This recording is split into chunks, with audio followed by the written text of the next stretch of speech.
الحمد لله رب العالمين وبه نستعين على أمور الدنيا والدين وصلى الله وسلم وبارك على محمد أما بعد سلام كبعدي وعن ماشان السجون مضي بألاها غير عيسى خاصة بين نودونك odayaasha dhaqamanka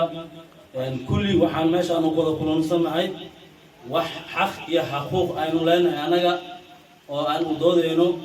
loona baahan yahay inaan xaqeena ka hadalno sida loo wada dhan yahay afkaarteena waad wada dhegeysan doontaan waxaan ku soo dhaweynayaa nabadoon Abuukar falyatafadal mashkuuran bismillah. أعوذ بالله من الشيطان الرجيم بسم الله الرحمن الرحيم الحمد لله رب العالمين والعاقبة للمتقين ولا عدوان إلا على الظالمين والصلاة والسلام على رسولنا محمد وعلى آله وصحبه أجمعين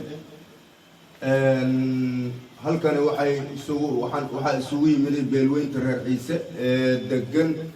beelweynta reer ciise gobolka stateka gobolka hiiraan ayaa isugu yimiday waxaan rabnaa in aan ka hadalno dhibaatada iyo danta aan leenahay inaan ka hadalno waxaan cadaynaynaa annaga in maxay too saddex cumar ay ahayd isbahaysigaasna uu noqday oo burburay kadib markii ku tagrifal iyo awood sheegasho iyo boob iyo dhac uu ka yimiday sidaas darteed reer ciise in badan ayuu arrinkaasi ka guuxayay in badan ayuu waday haddana waxaan caddaynaynaa in isbahaysi ahaayay waxa wax lagu qaybsadana maanta ay dawladdu ku wax ku bixinaysana ee qabiil tahay sidaas darteed waxaan ka codsanayaa si xushmad leh waxaan uga codsanaynaa dawladda dhexe stateki Hirshabeelle in aan helno xaqa aan ku leenahay gobol iyo degmo iyo gobolka degmada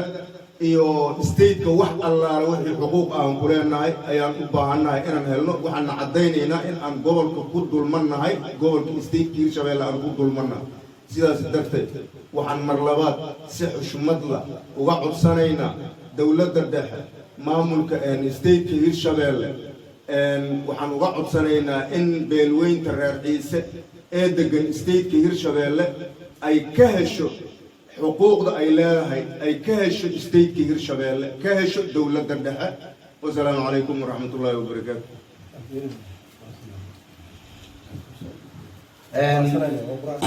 بسم الله الرحمن الرحيم وان كروعسنahay maadaama uu nabadoon Abuukar oo ka dhawaajiyay in uu burburay isbahaysigii saddex cumar uu burburay taasi waa kuracsanahay annaga waxaana la yiraahdaa beelweynta ciise waxaana jeclahay maanta waxay ka bilowday inaan ku noolaado ciise inaan ahay. Allahu akbar Allahu akbar. بسم الله الرحمن الرحيم waan kuracsanahay ninkaas oo nabadoonkeena sida uu sheegay waa sax annaga stateka Hirshabeelle aad baan ugu dulmannahay meeshii haddii ka dhacday isbahaysigii awood sheegasho kutagrifal isboob isdhac annaga macnaha waan markaas waan ka tanasulnay maxay dhahaan isbahaysigaas meesha ku burburay annagana waxaan nahay beelweynta ciise waxaan rabnaa si walaalkeena u sheegay waan kuracsannahay wasalaamu calaykum waraxmatullahi wabarakaatu.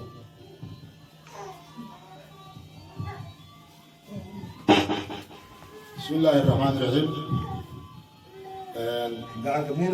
waxaan meesha ka caddaynayaa aniga haddii beesha reer ciise aan nahay reer ciise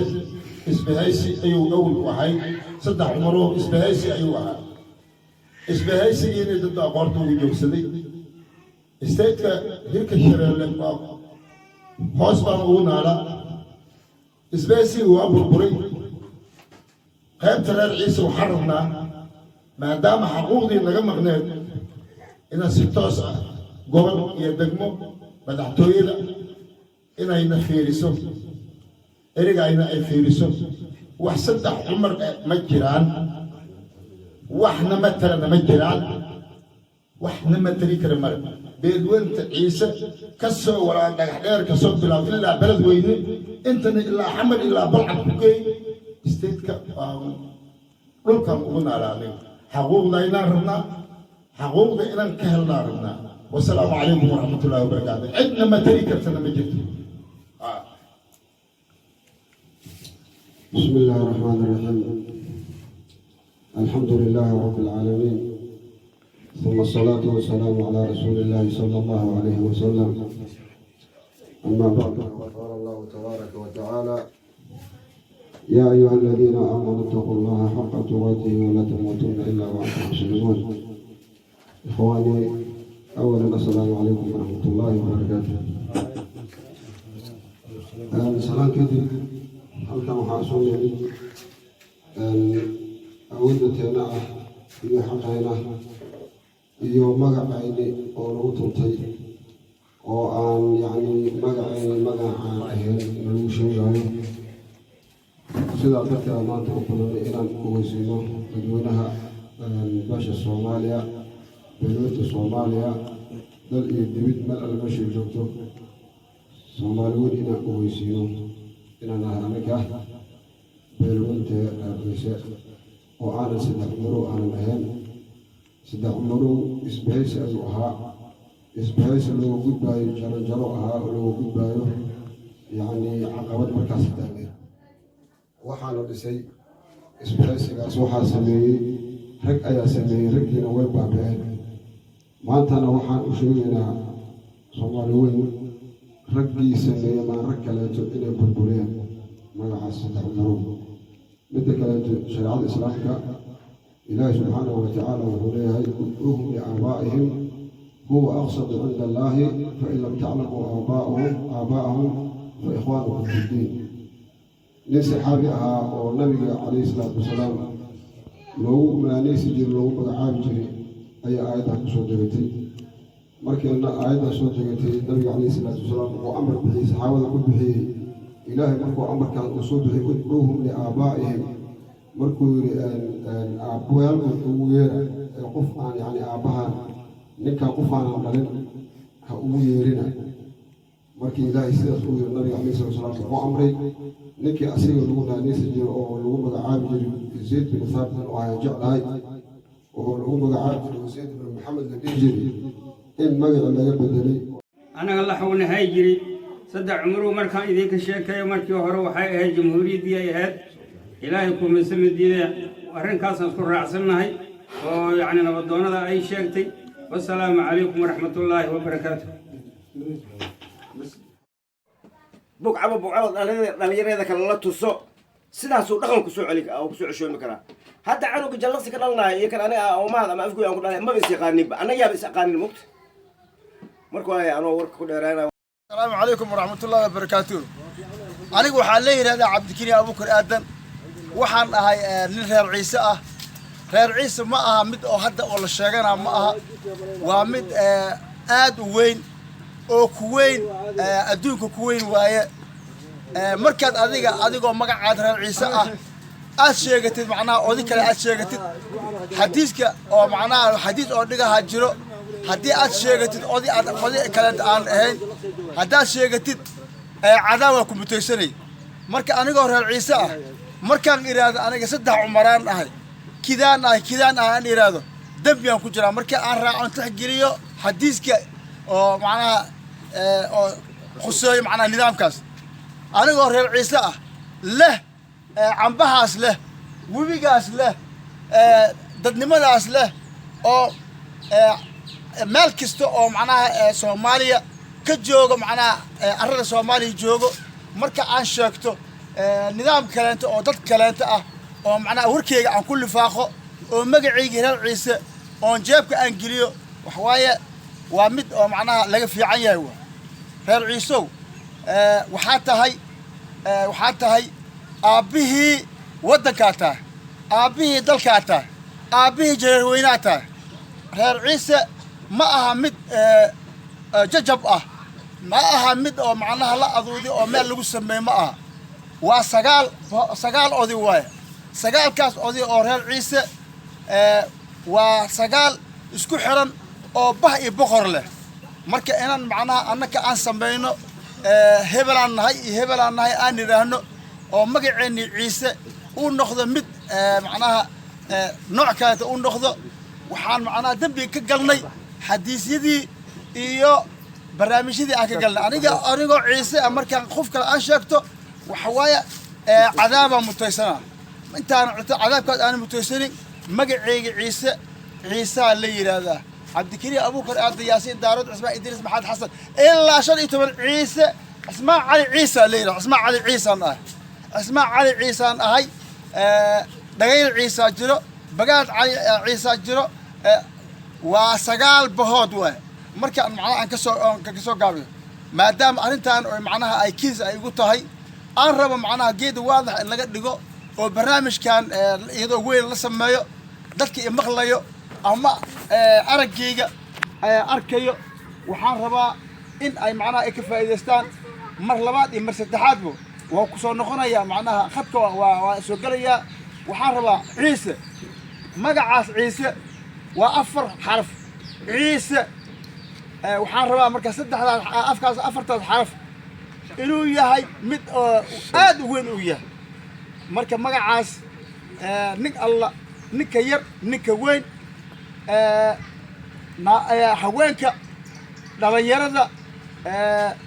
culamaa udiinka magacaas ciise ma aha mid بسم الله الرحمن الرحيم الحمد لله شكر رب العالمين إله بما هذا إسكالا الله أي مهد أصولاتي وحا halkan ka soo jeedi rabnaa mowduuc ku saabsan beesha reer ciiso laba mowduuc oo ku saabsan beesha reer ciiso ayaan halkan kaga hadli rabnaa hadduu Allah awood la ka raali noqdo anigoo ah Cabdiqaadir Maxamuud Magan ayaa rabay in ka hadlo mowduuc ku saabsan beesha reer ciiso waxaan hadda aan joognaa gaar ahaan waa gobolka Hiiraan gaar ahaan degmada Buuluburt waxa idin hadlayo waa midnimo doonka beesha reer ciiso Cabdiqaadir Maxamuud Magan magac maskiin kama amaan mawlo u qaba alxamdulillah shukr bacaalamiin Allah ya mahad iskale Allah ay mahad u sugnaat waxaan rabaa inaan ka hadlo maanta arrin muhiim ah nin walba oo dunida dacaladeeda joogo oo ka mid ah beesha reer ciiso waa in uu si fiican arrinkan asiga u dhageystaa jawaabna laga soo bixiyo hadduu Allah awood la ka raali noqdo waxaan ka hadli rabnaa reer ciise dunida dacaladeedu joogaa ismana yaqaano intaas oo dunida uu joogo ismana yaqaano waa in reer ciise uu isbartaa hadduu Allah awood la ka raali noqdo waxaan doonaynaa in reer ciise meel walba uu joogo oo isbarto oo midoobo oo arrin kasta oo dhacdo oo ka wada tashto oo meel aan isugu imaano hadduu Allah awood la ka raali noqdo waa midnimo doonka beesha reer ciise waxa idin la hadlaa walaalayaal waxaan idin sheegayaa in halkan hadda aan joogna arkaysin oo taaganta geedka cambaha dushayda ku yaallo waa dhulka annaga aan lahayn waa beerahayni waxa aan dhex taagano aan ka hadlayo aan jawaabta aan su'aalaha aan ka diraayo sidaas awgeed waa in meel walba aan joognaa aan is waraysanaa aan is xod waraysanaa aan sida ugu dhaqsida badan waa in jawaab degdeg waa in reer ciise uu ka bixiyo arrinkan asiga reer ciise waa kala waa gibigiis waa kala tagay wuxuu noqday dad aan isla dhalanin shaqo aan isku lahayn aan is aqoonin laqanka beesha reer ciise haysta maanta noocaas ayuu noqday war ilaaha idinku dhaarshay qoom hadduu shuurayno waxaa la yidhi waxaa u shuureeyo shaydaan war ilaaha idinku dhaarshay in aan shuurayno meel aan iskugu imaanno aan midowno oon guddi aan samaysanno arrinta ugaas duubka beesha reer ciise waa in uu helaa reer ciise duub sax waa in uu helaa duub reer ciise oo dhan isla wada ogyahay waa in uu helaa duub reer ciise oo ku afareystaa kan dibadda jooga iyo kan gudaha jooga qabiil aan duub aan lahayn Soomaaliya ma joogo qabiilaadka annaga naga tirada yar ayaa duub leh duub tiro badan leh qabiilaadka annaga aad nooga tirada yar annagoo hadda markii la yiraahdo qoomiyadda jarar weyn tiro ahaan dadka ugu badan waa beesha reer ciise saas ayadoo ay tahay ayaan haddana aqoon aan isku lahayn oo qolo walba oo reer ciise ka mid ah waxay meel bay saaran tahay war ilaahay idinku dhaarshay annagoo tiro ahaan qoomiyadda jarar weyn ugu dad badan in aan gibiga saar aan wada noqon war reer ciise maxaa kilifay miyaasan aqoon-yahan lahayn waxgaradkii aawo culimmadii aawo dadkayni dheergaradka ahay xaggay ka baxeen مرر عيسى ما نولم يا عيسى ما دم هذا ما دنت محاكوس قري إن ما أنت أوديك رر عيسى من ما أباها إن قاضنه وني رر عيسى يا تا عيسى أنا عيسى مركا أيت عيسى لقى قد وضو لقى قد دعوضه كأرميو مال وسودي ما محد دي رر عيسى وإذا كإذا ويدينا إياه مركو نول أودي والبو عيسى كميد أو قلتك سومالي دقن قبل الله سومالي دقن أودي والبو توس كيس أيا لوجوستا ليه هدو قبته توس كيس أيا أودي والبو لوجوستا هوجي كيس لوجوستا وايا وحين كل علي تفارق بحسن أيا نوجر غير عيسى وإن لم يديا غير عيسى وإن ستب وإن لوجوبا هدي أنا جوبين أركان لو استاجن غير عيسى كل جميع ديجا أنا وجره oo hadda saan aan uga hadlaayo oo ilaahay kuma darnaaday raciise kale oo danqana ma jiro male dunida dacladeeda ma jooga miya wax dhiig la raciiso idin kuma jiraan miya wax ilaahay kuma darnaaday arrinkan raciise uu istaago oo raciise sidii hoggaan oo ku heli lahaa ka shaqeeyo ilaahay idin ku dhaarshay raciise maxaa idin laga way idinka idin hadlaaya aniga ina maxamuud magan kaliya in aan u istaago raciise inuu midoobo raacsan ila raaskambooni oo is arko oo ilaahay kuma darnaaday oo tashto oo shuureeyo oo hoggaan sax oo sameesto oo ilaahay kuma darnaadee maxay ahayd in aan is aragno is baranno war maxaa diiday ma keligii baa raciise u dhashay wax kale raciise u dhashay dunida dacladeeda ma joogaan miya ilaahay idinku dhashay raciise war raciise baaba uu ku jiraa maanta raciise maanta dalkiisii gacanta uu ku sii baxo hooya ama ha joogo shabeello ama ha joogo hiiraan ama ha joogo bu'aalo ama ha joogo shabeellada dhaxo ama ha joogo baars guuni ama ha joogo zakow ama ha joogo muqdisho من أدرى عيسى أمانة مركو دب قبته سجالك بهذا عز دب مركو دب أو قبته وها حقيقة جوريجيس بيرتيس إنك أنت إيك بحاجة العيسى مركو رمت إذن شو والإله إذن كل شيء ورسداس ما دخل ميا إله إذن كل شيء سو سداس أيام درم على العيسى أخويانكو أذيالكو علماء وحجرتكو لا يدري العيسى أو لا يدري والعيسى لا يدري العيسى كعبة إذن ليه كعي استاجا دتكين كعب سي أكون مذيل هذا فلك هذا جلا سي دق وأنا أقولك على سؤال هذا سؤال أنا حد عم بحنا هنا وحنجعل شيء جواب دق أنا كسوي بعسين كس ما يهلا صاحل بقى هلا صاحل حمل مقدشة هلا صاحل جوهر هلا صاحل هيران هلا صاحل شبل هلا صاحل تلفنا الدنيا جرو الدنيا عصري نقطي ووذا حرير كنا حريرنا كدي من جد طبعا سميسنا راضيين بدنا مدر عيسى وإنه استاجا انت بقى أنا إذن ليه موضوع كلام خلا وحوي عيسى هدقن هيران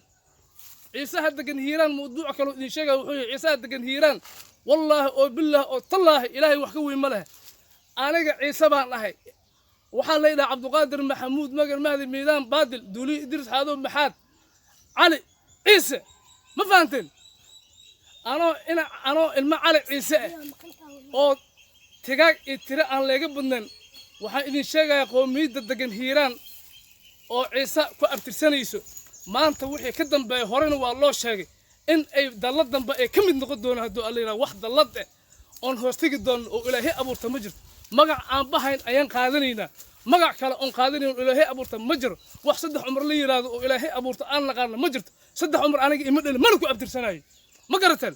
mana ku abtirsanayo ciddii iga gaabi lahayd aan rabaayo imaata magac aabaheen qaadana ciise oo dhanna magacaasuu qaadana waana isla wada qaadanay waxaan ahay hoggaanka dhalinyarada beesha raciise degmada gobolka hiiraan ayaan ahay ma fahanteen magacaas ayaana qaadanay annaga ayaa u taagan in aan magacayna aan qaadano dallad dambe iyo isbahaysi dambe aan ku jirno aan ka mid noqon doono hadduu allah awoodda la ka raali noqdo ma jirto ciise meel kastoo uu joogan waa midoobi doonaa ishii bugtay ku bikacso ninkii ay dhibaa inuu raciise uu midoobo ama uu isqabsado war anoo tiri iyo tagaag الدنيا دعلنا كل داس المانت مركا أنا مقع أبيه إنكرا أو مقع كلو أنا أقول أن قادنا ورمحاي ما أدون بنا والرئيس ما أدون با يا ما أدون با الرئيس صدق عمر شقة وكلها مجرت عمر رقابة اللي جروا مقع لبح وضلت أو وحنا سمي والله أصلا الله بالله وح شقة كلها إنه إلهي أبورتين ملا أنا أتاجن يدو الله أود الكرام وحن جعل الله سيد وقول سيد بدن الرئيس أنا كم عيسى هيران أسوق كل جزء قلنا أنا إذا سلا دو الله يرى الرئيس واحد إذا شجع إذا كان ضلك جري كان ضلك جوجو كان بناك جربه إن أرك الأسيق الجرب نوجسين سي أن هوش هنا وقف سلا دو الله أود الكرام للنقد والسلام عليكم ورحمة الله وبركاته. أعوذ بالله من الشيطان الرجيم بسم الله الرحمن الرحيم الحمد لله رب العالمين والعاقبة للمتقين ولا عدوان إلا على الظالمين والصلاة والسلام على رسولنا محمد وعلى آله وصحبه أجمعين أما بعد waxaan rabaa inaan ka hadlo oo jareer weyne mid inaan idin sheegaan aan rabaa in ka hadlo horta khayr Allah asiiyo nimankii astaanta calaamadda jareer weyne sameeyay horta aad bay u dadaaleen wax fiicanayna sameeyeen hase ahaatee wax walba waxay leeyihiin macnaa tixraac iyo xigmad ay leeyihiin waxaan idin sheegaa calaamadaas waxaan rabaa in laga bedelo beesha jareer weyne in laga bedelaan rabaa sababta aan u leeyahay waxay tahay beesha markaa tiraahid beesha waxay la mid noqonay waxay la mid noqonay beelaha oo maxay ahayto oo wadanka oo degan ay jareer oo dhan u la ekaana marka waxa waa example tusaale ahaan hadda idiin soo qaado macnaha marka la yiraahdo kaba soo qaad magaalada degannahay magaalada banaankeeda laba ruux nin lagu dilay su'aasha ugu horeyso dadka la weydiinaa dadka soo arkay waxay yihiin waxa la leeyahay war nima banaanka lagu dilay ninka yuu yahay la leeyahay ninka wuxuu yahay waa jareer ama waxa la leeyahay jilaac marka jilaac marka la yiraahdo markaas kadib la leeyahay yuu ka yahay jareer marka la yiraahdo markaas kadib la leeyahay yuu ka yahay marka waxaan idin sheegaa ereyga jareer ma aha qabiil Soomaaliya waxay u qaybsan tahay laba jinsiyadood jareer waa jinsiyad jilaacna waa jinsiyad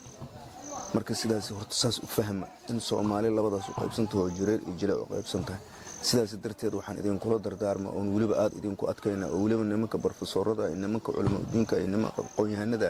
aad dib u fiirinaysaan war ereyga jareer waa jinsiyad ma ogiyay jareer qabiil ma aha maxay ahayto jilaacna waa jinsiyad ma ogiyay qabiil ma aha marka jareer waa astaan ama jinsiyad qolo lagu garto waa qoom lagu garto waa jilaacna waa astaan ama maxay ahayto jinsiyad qoom lagu garto waana labada qoom oo wadanka degan marka sidaas darteed waxaan idin leeyahay meesha beesha ah waxaad ku bedelaysaan jinsiyadda jareer weyne ku bedela intaas waa intaan rabo waxaan idin leeyahay hadalkaygana si fiican u fahma oo haloo macnaha haloo calaanjiyo oo si fiican u dhadhamiya anigoo maxay ahayto anigoo nin maxay ahayto nin ka mid ah jinsiyadda jareer weyne ka mid ah waxaan idin sheegaa ha lagu bedelo beesha meesha ah ha lagu bedelo jinsiyad sidaas ayay sax ku tahay marka jinsiyadda jareer weynena waa qabaa'ilo badan oo gobollo badan degan jinsiyadda jilaacna waa jinsiyad oo qoom lagu garto gobollo badan degan marka sidaas in loo fahmaan rabaa ereyga beesha ah ha lagu bedelo jinsiyad wasalaamu calaykum waraxmatullahi wabarakaatu